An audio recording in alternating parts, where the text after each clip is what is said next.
ഇന്ത്യയുടെ പടിഞ്ഞാറൻ തീരത്ത് അറബിക്കടലിന്റെ നീല തിരമാലകളാൽ നിരന്തരം തഴുകി നിൽക്കുന്ന സുവർണ തീരമാണ് ഗോവ. തെങ്ങുകൾ അതിരിട്ട മണൽപ്പരപ്പുകളും പാശ്ചാത്യ പൗരസ്ത്യ സംസ്കാരങ്ങളുടെ അപൂർവ സംഗമവും ശാന്തവും സ്വതന്ത്രവുമായ അന്തരീക്ഷവും ഗോവയെ ലോകമെമ്പാടുമുള്ള വിനോദസഞ്ചാരികളുടെ ഏറ്റവും പ്രിയപ്പെട്ട പറുദീസയാക്കി മാറ്റി. 1961 പോർച്ചുഗീസ് ഭരണത്തിൽ നിന്നും മോചിക്കപ്പെട്ട് ഇന്ത്യയുടെ ഭാഗമായതു മുതൽ ഗോവയുടെ മുഖച്ഛായ പതിയെ മാറാൻ തുടങ്ങിയിരുന്നു. 60കളിലും 70കളിലും പാശ്ചാത്യ രാജ്യങ്ങളിൽ നിന്നെത്തിയ ഹിപ്പികളാണ് ഗോവയുടെ സ്വതന്ത്രമായ അന്തരീക്ഷം ലോകത്തിനു മുന്നിൽ ആദ്യം പരിചയപ്പെടുത്തിയത്.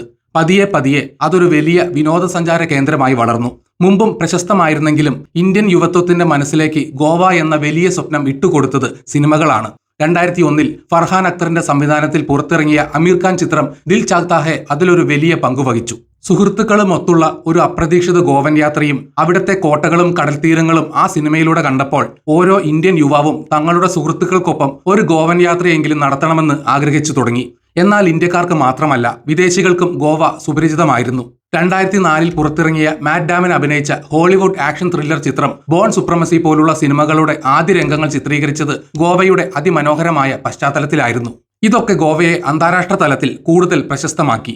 സാധാരണഗതിയിൽ ഒക്ടോബർ മാസം മുതൽ ഫെബ്രുവരി മാർച്ച് വരെയാണ് ഗോവയിലെ പ്രധാന ടൂറിസ്റ്റ് സീസൺ. ലോകത്തിന്റെ വിവിധ കോണുകളിൽ നിന്നുള്ളവർ ശൈത്യകാലം ചിലവഴിക്കാൻ ഇവിടേക്ക് ഒഴുകിയെത്താറുണ്ട്. എന്നാൽ ഇന്ന് ഗോവയുടെ കഥ വളരെ വേഗത്തിൽ മാറുകയാണ്. ഇത്തവണ ടൂറിസ്റ്റ് സീസൺ വന്നെത്തിയിട്ടും മുൻകാലങ്ങളിലെ പോലെ വിദേശ സഞ്ചാരികളുടെ വലിയ തിരക്കും ആവേശവും അവിടെ കാണാനില്ല. എന്താണ് ഗോവയ്ക്ക് യഥാർത്ഥത്തിൽ സംഭവിച്ചത്? ഒരു കാലത്ത് ലോകം മുഴുവൻ ഒഴുകിയെത്തിയ ഗോവയെ വിദേശികൾ എന്തുകൊണ്ട് പതിയെ കൈവിടുന്നു? നമുക്ക് വിശദമായി പരിശോധിക്കാം. ഗോവയെ സംബന്ധിച്ചിടത്തോളം ടൂറിസം എന്നത് വെറും ഒരു വ്യവസായമോ വരുമാനമാർഗമോ മാത്രമല്ല, ആ നാടിന്റെ ജീവവായു തന്നെയാണ്. ഗോവയിലെ മൊത്തം ജനസംഖ്യയുടെ 1/3 ആളുകൾക്കും, അതായത് ഏകദേശം 33% പേർക്കും നേരിട്ടും അല്ലാതെയും തൊഴിൽ നൽകുന്നത് ഈ വിനോദസഞ്ചാര മേഖലയാണ്. കടൽ തീരങ്ങളിലെ ഷാക്സ് എന്ന് വിളിക്കുന്ന ചെറിയ താൽക്കാലിക കടകൾ നടത്തുന്നവർ, ഹോട്ടലുകൾ, വലിയ റിസോർട്ടുകൾ, റെസ്റ്റോറന്റുകൾ, ടാക്സി ഡ്രൈവർമാർ, ഗൈഡുകൾ, ചെറുകിട കച്ചവടക്കാർ, വാട്ടർ സ്പോർട്സ് നടത്തുന്നവർ തുടങ്ങി ലക്ഷക്കണക്കിന് സാധാരണക്കാരുടെ ഉപജീവന മാർഗമാണിത്. സംസ്ഥാനത്തിന്റെ മൊത്തം ആഭ്യന്തര ഉൽപാദനത്തിന്റെ 16% ലഭിക്കുന്നത് ടൂറിസവുമായി ബന്ധപ്പെട്ട മേഖലകളിൽ നിന്നാണ്. അതുകൊണ്ട് തന്നെ ടൂറിസത്തിൽ ഉണ്ടാകുന്ന ഏതൊരു ചെറിയ ഇടിവും ഗോവയുടെ സാമ്പത്തിക നിലനിൽപ്പിനെയും സാധാരണക്കാരുടെ ജീവിതത്തെയും വലിയ തോതിൽ തകർക്കും. വിനോദസഞ്ചാരികളുടെ വരവ് കുറയുമ്പോൾ അത് കേവലം ഹോട്ടൽ ഉടമകളെ മാത്രമല്ല, ഗോവയിലെ ഗ്രാമങ്ങളിൽ ജീവിക്കുന്ന സാധാരണക്കാരെ വരെ ബാധിക്കുന്ന ഒരു വലിയ സാമ്പത്തിക പ്രശ്നമായി മാറുന്നു. കോവിഡ് മഹാമാരിക്ക് മുൻപുള്ള കാലം ഗോവയുടെ ടൂറിസം ചരിത്രത്തിലെ സുവർണ കാലഘട്ടമായിരുന്നു. 2019 ഔദ്യോഗിക കണക്കുകൾ പ്രകാരം ഏകദേശം 71.27 ലക്ഷം ആഭ്യന്തര വിനോദസഞ്ചാരികളും 9 ലക്ഷത്തിലധികം വിദേശ വിനോദസഞ്ചാരികളുമാണ് ഗോവ സന്ദർശിച്ചത്. വിദേശികൾ പൊതുവെ മാസങ്ങളോളം ഗോവയിൽ തങ്ങുകയും വലിയ തോതിൽ പണം ചിലവാക്കുകയും ചെയ്യുന്നവരാണ്. എന്നാൽ കോവിഡ് എന്ന മഹാമാരിക്ക് ശേഷം ഈ കണക്കുകളിൽ അമ്പരിപ്പിക്കുന്ന മാറ്റങ്ങൾ സംഭവിച്ചു. കോവിഡിന് ശേഷം ഇന്ത്യക്കാരായ സഞ്ചാരികളുടെ വരവ് മുൻപത്തേക്കാൾ വലിയ തോതിൽ വർദ്ധിച്ചു. കഴിഞ്ഞ വർഷത്തെ കണക്കുകൾ പ്രകാരം അത് 1 കോടിക്ക് മുകളിലെത്തി. എന്നാൽ മറുവശത്ത് വിദേശ വിനോദസഞ്ചാരികളുടെ എണ്ണത്തിൽ വളരെ വലിയ ഇടിവാണ് സംഭവിച്ചത്. കോവിഡിന് മുൻപുള്ളതിനേക്കാൾ കൃത്യം പകുതിയായി വിദേശികളുടെ എണ്ണം ചുരുങ്ങി. മഹാമാരിയുടെ സമയത്ത് വിദേശികൾ കുറഞ്ഞത് സ്വാഭാവികമാണെങ്കിലും ലോകം പഴയ നിലയിലായിട്ടും വിദേശികൾ മടങ്ങി വരാത്തത് ഗോവയെ ആശങ്കപ്പെടുത്തുന്നു. ഇന്ത്യക്കാർ കൂടുതൽ എത്തുമ്പോഴും വിദേശികൾ എന്തുകൊണ്ട് ഗോവയെ കൈവിടുന്നു എന്നതിന് സ്ട്രക്ചറൽ ആയതും പെർസെപ്ഷണൽ ആയതുമായ കൃത്യമായ കാരണങ്ങളുണ്ട്. ഗോവയുടെ ടൂറിസം മേഖല നേരിട്ട ഏറ്റവും വലിയ ബാഹ്യമായ പ്രഹരം ആഗോള രാഷ്ട്രീയത്തിലുണ്ടായ മാറ്റങ്ങളാണ്. ഗോവയിലേക്ക് എക്കാലത്തും ഏറ്റവും കൂടുതൽ വിദേശ സഞ്ചാരികൾ വന്നിരുന്നത് റഷ്യ, ഉക്രൈൻ തുടങ്ങിയ രാജ്യങ്ങളിൽ നിന്നും മറ്റ് മധ്യേഷ്യൻ രാജ്യങ്ങളിൽ നിന്നുമാണ്.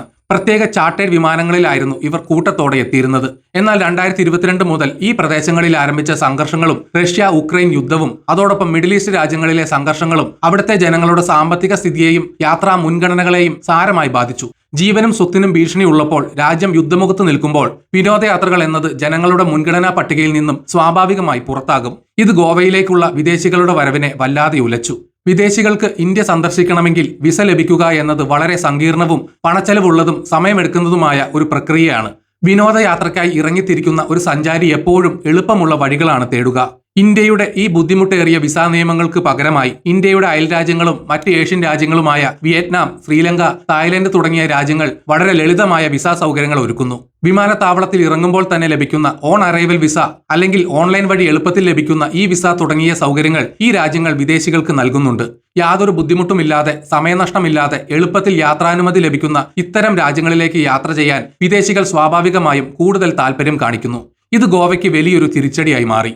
മറ്റ് ഏഷ്യൻ വിനോദസഞ്ചാര കേന്ദ്രങ്ങളെ അപേക്ഷിച്ച് ഗോവയിലെ താമസത്തിനും ഭക്ഷണത്തിനും വലിയ തുകയാണ് ഇന്ന് സഞ്ചാരികൾ നൽകേണ്ടി വരുന്നത്. ഇന്ത്യയുടെ അയൽരാജ്യങ്ങളായ തായ്ലാന്റ്, വിയറ്റ്നാം, ഇന്തോനേഷ്യ തുടങ്ങിയ സ്ഥലങ്ങളിൽ വളരെ കുറഞ്ഞ ചെലവിൽ ലോകോത്തര നിലവാരമുള്ള സൗകര്യങ്ങൾ ലഭിക്കുന്നു. ഇതിനൊരു കൃത്യമായ ഉദാഹരണം പറഞ്ഞാൽ കാര്യങ്ങൾ വ്യക്തമാകും. റാഡിസൺ ബ്ലൂ പോലെയുള്ള പ്രശസ്തമായ ഒരു പഞ്ചനക്ഷത്ര ഹോട്ടലിൽ ഗോവയിൽ ഒരു ദിവസം താമസിക്കാൻ ഏകദേശം 45,000 രൂപയോളം ചെലവ് വരും. എന്നാൽ ഇതേ നിലവാരത്തിലുള്ള അതേ ബ്രാൻഡ് ഹോട്ടലിൽ വിയറ്റ്നാമിൽ താമസിക്കാൻ വെറും 6,000 രൂപ മാത്രമാണ് ചിലവാകുന്നത്. അതായത് വിയറ്റ്നാമിനേക്കാൾ 7 ഇരട്ടിയിലധികം വലിയ തുകയാണ് ഒരു സഞ്ചാരി ഗോവയിൽ ചിലവാക്കേണ്ടി വരുന്നത്. മുൻകാലങ്ങളിൽ മാസങ്ങളോളം ഗോവയിൽ ചിലവഴിച്ചിരുന്ന വിദേശികൾ ഇപ്പോൾ തങ്ങളുടെ യാത്ര വളരെ ചുരുങ്ങിയ ദിവസങ്ങളിലേക്ക് ഒതുക്കുന്നതിനും അല്ലെങ്കിൽ ഗോവ പൂർണ്ണമായി ഒഴിവാക്കി മറ്റ് ഏഷ്യൻ രാജ്യങ്ങളിലേക്ക് തിരിഞ്ഞു പോകുന്നതിനും ഈ ഉയർന്ന ചിലവ് ഒരു പ്രധാന കാരണമാണ്. കുറഞ്ഞ ചിലവിൽ മികച്ച അനുഭവം കിട്ടുന്ന സ്ഥലങ്ങളിലേക്ക് സഞ്ചാരികൾ ഒഴുകുന്നത് സിമ്പിൾ ലോ ഓഫ് എക്കണോമിക്സ് ആണ്. ഗോവ സന്ദർശിക്കുന്ന വിനോദസഞ്ചാരികൾ നേരിടുന്ന ഏറ്റവും വലിയ വെല്ലുവിളിയും ചൂഷണവും ഗതാഗത രംഗത്താണ്. ഇന്ത്യയിലെ മറ്റ് നഗരങ്ങളിൽ ആളുകൾ വളരെ സുലഭമായി ഉപയോഗിക്കുന്ന ഊബർ, ഓല, ബൈക്ക് ടാക്സിയായ റാപ്പിഡോ തുടങ്ങിയ ഓൺലൈൻ ആപ്പ് അധിഷ്ഠിത ടാക്സി സർവീസുകൾ ഗോവയിൽ ലഭ്യമല്ല. ഇതിന് പ്രധാന കാരണം ഗോവയിലെ പ്രാദേശിക ടാക്സി യൂണിയനുകളുടെ ശക്തമായ എതിർപ്പാണ്. ഇത്തരം ആപ്പുകൾ കൊണ്ടുവന്ന് യാത്രാ സൗകര്യം സുതാര്യമാക്കാൻ ഗോവ സർക്കാർ അടുത്തിടെ Goa transport aggregator guide lines എന്ന പേരിൽ ഒരു നയം തയ്യാറാക്കിയിരുന്നെങ്കിലും ടാക്സി ഉടമകളുടെ വലിയ പ്രതിഷേധത്തെ തുടർന്ന് അത് സർക്കാരിന് പിൻവലിക്കേണ്ടി വന്നു. ഓൺലൈൻ ടാക്സികൾ ഇല്ലാത്തതിനാൽ പ്രാദേശിക ടാക്സികളെ ആശ്രയിക്കുക മാത്രമാണ് സഞ്ചാരികൾക്ക് മുന്നിലുള്ള ഏക വഴി. എന്നാൽ ഇവർ സഞ്ചാരികളിൽ നിന്നും പകൽക്കൊള്ളയാണ് നടത്തുന്നത്. ഗോവ വിമാനത്താവളത്തിൽ ഇറങ്ങി സൗത്ത് ഗോവയിലെ ഒരു റിസോർട്ടിലേക്കോ ബീച്ചിലേക്കോ ടാക്സി വിളിച്ചാൽ വിമാന ടിക്കറ്റിനേക്കാൾ ഉയർന്ന തുക ഏകദേശം 3,000 രൂപയ്ക്ക് മുകളിൽ ടാക്സിക്ക് മാത്രം നൽകേണ്ടി വരും. ഒരു സാധാരണ സഞ്ചാരിയെ സംബന്ധിച്ച് ഈ വലിയ തുക താങ്ങാനാവുന്നതല്ല. യാത്രാ ചെലവുകൾ ബഡ്ജറ്റ് താളം തെറ്റിക്കുന്നത് വിദേശികളെ ഗോവയിൽ നിന്നും അകറ്റുന്നു. ഗോവയുടെ ശാന്തതയും തിരക്കുകളിൽ നിന്നൊഴിഞ്ഞ പ്രകൃതി ഭംഗിയുമാണ് വിദേശികളെ എക്കാലത്തും അവിടേക്ക് ആകർഷിച്ചിരുന്നത്. എന്നാൽ നോർത്ത് ഗോവയിലെ പ്രശസ്തമായ ബാഗ, കലങ്കുട്ട്, മാന്ത്രേം, അരമ്പോൾ, അശ്വിം തുടങ്ങിയ ബീച്ചുകളിൽ ഇപ്പോൾ കാലുകുത്താൻ ഇടമില്ലാത്തത്ര തിരക്കാണ് അനുഭവപ്പെടുന്നത്. ശാന്തമായ അന്തരീക്ഷം ആഗ്രഹിച്ചെത്തുന്ന വിദേശികൾക്ക് ഇന്ത്യക്കാരായ വിനോദസഞ്ചാരികളുടെ ഈ ജനത്തിരക്കും ശബ്ദ കോലാഹലങ്ങളും വലിയ അലോസരമാണ് സൃഷ്ടിക്കുന്നത്. അതുകൊണ്ട് തന്നെ അവർക്ക് പഴയ ഗോവയുടെ സമാധാനപരമായ അനുഭവം ലഭിക്കാതെ വരുന്നു. ഇതിനൊപ്പമാണ് ഗോവയിലെ അടിസ്ഥാന സൗകര്യങ്ങളുടെ ശോചനീയാവസ്ഥ. ടൂറിസ്റ്റ് സീസൺ ആരംഭിക്കുന്ന സമയത്ത് തന്നെ റോഡുകൾ അറ്റകുറ്റപ്പണികൾക്കായി കുഴിച്ചിടുക എന്നത് ഗോവയിലെ ഒരു പതിവ് കാഴ്ചയാണ്. ഇത് ഗതാഗത കുരുക്കിനും യാത്രാക്ലേശത്തിനും കാരണമാകുന്നു. മാലിന്യ സംസ്കരണ സംവിധാനങ്ങളുടെ കടുത്ത അഭാവം, നിരത്തുകളിൽ അലഞ്ഞു തിരിയുന്ന നായ്ക്കളുടെ ശല്യം തുടങ്ങിയവ ഗോവയുടെ പ്രതിച്ഛായയ്ക്ക് വലിയ മങ്ങലേൽപ്പിക്കുന്നുണ്ട്. കൂടാതെ ബീച്ചുകളിലും മറ്റും സാധനങ്ങളും സേവനങ്ങളും വിൽക്കാൻ നടക്കുന്നവരിൽ നിന്നും വിദേശ സഞ്ചാരികൾക്ക് നിരന്തരം നേരിടേണ്ടി വരുന്ന ശല്യവും ചൂഷണവും ഗോവയെക്കുറിച്ചുള്ള മോശം അഭിപ്രായത്തിന് കാരണമാകുന്നു. ഇന്ത്യയുടെ അയൽരാജ്യമായ ശ്രീലങ്ക ഇതിലും വളരെ വൃത്തിയുള്ളതും മികച്ച അടിസ്ഥാന സൗകര്യമുള്ളതുമായ ചുറ്റുപാടുകൾ കുറഞ്ഞ ചെലവിൽ നൽകുമ്പോൾ വിദേശികൾ അവിടേക്ക് പോകാൻ സ്വാഭാവികമായും മുൻഗണന നൽകുന്നു. ഇന്നത്തെ കാലത്ത് ഒരു ടൂറിസ്റ്റ് ഡെസ്റ്റിനേഷന്റെ ഭാവി തീരുമാനിക്കുന്നതിൽ സമൂഹ മാധ്യമങ്ങൾക്ക് വലിയ പങ്കുണ്ട്. അടുത്തിടെയായി നിരവധി പ്രമുഖ യൂട്യൂബർമാരും സോഷ്യൽ മീഡിയ ഇൻഫ്ലുവൻസർമാരും ഗോവയെക്കുറിച്ച് വളരെ മോശമായ രീതിയിലുള്ള പ്രതികരണങ്ങൾ പങ്കുവച്ചിരുന്നു. ഗോവ പഴയ ഗോവയല്ല, അവിടെ കൊള്ളയാണ്, അടിസ്ഥാന സൗകര്യങ്ങൾ വളരെ മോശമാണ് എന്ന തരത്തിലുള്ള വീഡിയോകൾ സമൂഹ മാധ്യമങ്ങളിൽ വലിയ തോതിൽ പ്രചരിച്ചു. ഇത്തരം നെഗറ്റീവ് വാർത്തകൾ പൂർണ്ണമായും ശരിയാണെങ്കിലും തെറ്റാണെങ്കിലും വിദേശികളുടെയും സ്വദേശികളുടെയും മനസ്സിൽ അത് ഗോവയെക്കുറിച്ച് വലിയ സംശയങ്ങൾ ഉണ്ടാക്കി. എന്നാൽ ഈ പ്രചാരണങ്ങൾക്ക് പിന്നിൽ മറ്റ് ചില കാരണങ്ങളുണ്ടെന്നാണ് ഗോവ ടൂറിസം മന്ത്രി ആരോപിച്ചത്. സൗജന്യ താമസവും ഭക്ഷണവും ആവശ്യപ്പെട്ടിട്ട് ഹോട്ടൽ ഉടമകൾ അത് നൽകാത്തതിലുള്ള പ്രതികാരമായാണ് പല ഇൻഫ്ലുവൻസർമാരും ഇത്തരം വ്യാജ വാർത്തകളും നെഗറ്റീവ് പ്രതികരണങ്ങളും പ്രചരിപ്പിക്കുന്നത് എന്നാണ് അദ്ദേഹം പ്രതികരിച്ചത്. ഈ പ്രതിസന്ധി ചെറുക്കാൻ പോസിറ്റീവ് ക്യാമ്പയിനുകൾ നടത്താൻ സർക്കാർ ഇൻഫ്ലുവൻസർമാരോട് ആവശ്യപ്പെടുകയും ചെയ്തു. സത്യം എന്താണെങ്കിലും ഇന്റർനെറ്റിൽ ഇത്തരം വീഡിയോകളും വാർത്തകളും വ്യാപകമായി പ്രചരിച്ചത് ഗോവയുടെ ആഗോള ബ്രാൻഡ് മൂല്യത്തെ സാരമായി ബാധിച്ചിട്ടുണ്ട്. ഗോവയുടെ ടൂറിസം മേഖല നേരിടുന്ന ഈ ചരിത്രത്തിലെ ഏറ്റവും വലിയ പ്രതിസന്ധി മറികടക്കാൻ സർക്കാർ തലത്തിൽ അടിയന്തരവും പ്രായോഗികവുമായ ഇടപെടലുകൾ ആവശ്യമാണ്. വിദേശികൾക്ക് ഗോവ സന്ദർശിക്കാൻ മാത്രമായി പ്രത്യേക സിംഗിൾ എൻട്രി 1 മന്ത് വിസ അനുവദിക്കണമെന്ന് ഗോവ സർക്കാർ കേന്ദ്ര വിദേശകാര്യ മന്ത്രാലയത്തോട് ഔദ്യോഗികമായി ആവശ്യപ്പെട്ടിട്ടുണ്ട്. മടക്കയാത്രാ ടിക്കറ്റും ഗോവയിൽ താമസിക്കുന്ന ഹോട്ടലിന്റെ വിവരങ്ങളും നൽകിയാൽ എളുപ്പത്തിൽ വിസ ലഭിക്കുന്ന രീതിയിലുള്ള മാറ്റങ്ങൾ കൊണ്ടുവന്നാൽ തായ്ലൻഡിലേക്കും വിയറ്റ്നാമിലേക്കും പോകുന്ന വിദേശികളെ ഗോവയിലേക്ക് തിരികെ കൊണ്ടുവരാൻ തീർച്ചയായും സാധിക്കും. ടാക്സി ഉടമകളെ വിശ്വാസത്തിൽ എടുത്തുകൊണ്ട് തന്നെ ഗോവയിൽ ഓൺലൈൻ ടാക്സി സർവീസുകൾ ആരംഭിക്കാനുള്ള ശക്തമായ നടപടികൾ സർക്കാർ സ്വീകരിക്കണം. കുത്തകവൽക്കരണം അവസാനിപ്പിച്ച് സുതാര്യവും കുറഞ്ഞ ചെലവിലുമുള്ള യാത്രാ സൗകര്യം ഒരുക്കേണ്ടത് ടൂറിസത്തിന്റെ നിലനിൽപ്പിന് അത്യന്താപേക്ഷിതമാണ്. അന്താരാഷ്ട്ര വിമാന സർവീസുകൾ വർദ്ധിപ്പിക്കുക.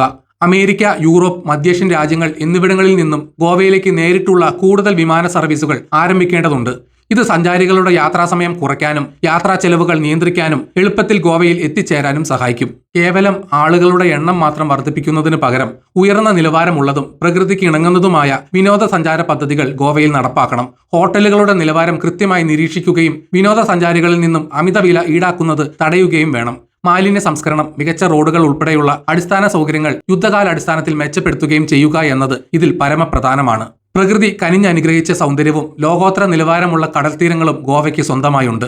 എന്നാൽ കാലഘട്ടത്തിനനുസരിച്ചുള്ള മാറ്റങ്ങൾ ഉൾക്കൊള്ളാനും മറ്റ് ഏഷ്യൻ രാജ്യങ്ങളോട് മത്സരിച്ച് നിൽക്കാനും വിനോദസഞ്ചാരികൾക്ക് സമാധാനപരവും ചിലവ് കുറഞ്ഞതുമായ സേവനങ്ങൾ നൽകാനും കഴിഞ്ഞില്ലെങ്കിൽ ഗോവയുടെ ടൂറിസം മേഖല വലിയ തകർച്ചയെ നേരിടേണ്ടി വരും. അടിസ്ഥാന പ്രശ്നങ്ങൾക്ക് നേരെ കണ്ണടയ്ക്കുന്നത് ഈ തകർച്ചയുടെ വേഗത കൂട്ടുകയുള്ളൂ. ഇന്ത്യയുടെ ടൂറിസം ഭൂപടത്തിൽ ഏറ്റവും തിളക്കമുള്ള ഈ കൊച്ചു സംസ്ഥാനം അതിന്റെ പഴയ പ്രതാപം വീണ്ടെടുക്കാൻ നയങ്ങളിലും സമീപനങ്ങളിലും അടിസ്ഥാനപരമായ പല മാറ്റങ്ങളും വരുത്തേണ്ട സമയം അതിക്രമിച്ചിരിക്കുന്നു.